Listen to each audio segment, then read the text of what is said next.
সারা জীবন তো নাচ গানের ভিডিও দেখে আপনারা শুধু উপরের দিক ঠেলা দিলেন।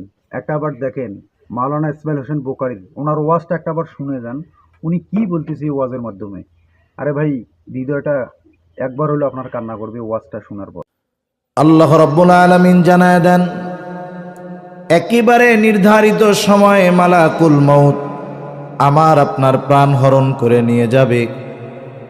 কথা হলো, হায়াত যখন শেষ, লোকটা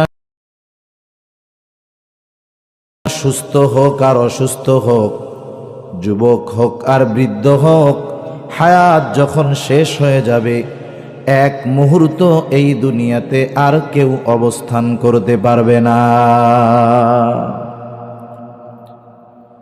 আমাদের অঞ্চলগুলোতে যখন কোনো মানুষ মারা যায়, মাইকের মধ্যে তার মৃত্যুর খবর প্রচার করা হয়। লোকটা যদি একটু প্রসিদ্ধ হয়, অনেক সময় সিএনজিতে, রিকশায় মাইক লাগায়া গ্রামে গ্রামে তার মৃত্যুর খবর প্রচার করা হয়। মৃত্যুর খবর প্রচার করার সময় সাধারণত শব্দগুলো এইরকম বলে, অমক গ্রামের অমক, নামটা বলার পরে বলে অমকের ছেলে অমক, অমক গ্রামের আব্দুর রহিম, আব্দুল করিম আজ বিকাল 4 ঘটিকার সময় ইন্তেকাল করিয়াছে। আগামী দিন সকাল 9টায় অমক জায়গায় তার জানাজা অনুষ্ঠিত হবে। এই রকম ভাবে মৃত্যুর খবর মাইকে প্রচার করা হয়। মৃত্যুর খবরটা যখন প্রচার করা হয়, যেই শব্দগুলো বলা হয়, এর মধ্যে একটা শব্দ হলো অমুকে ইন্তেকাল করিয়াছে।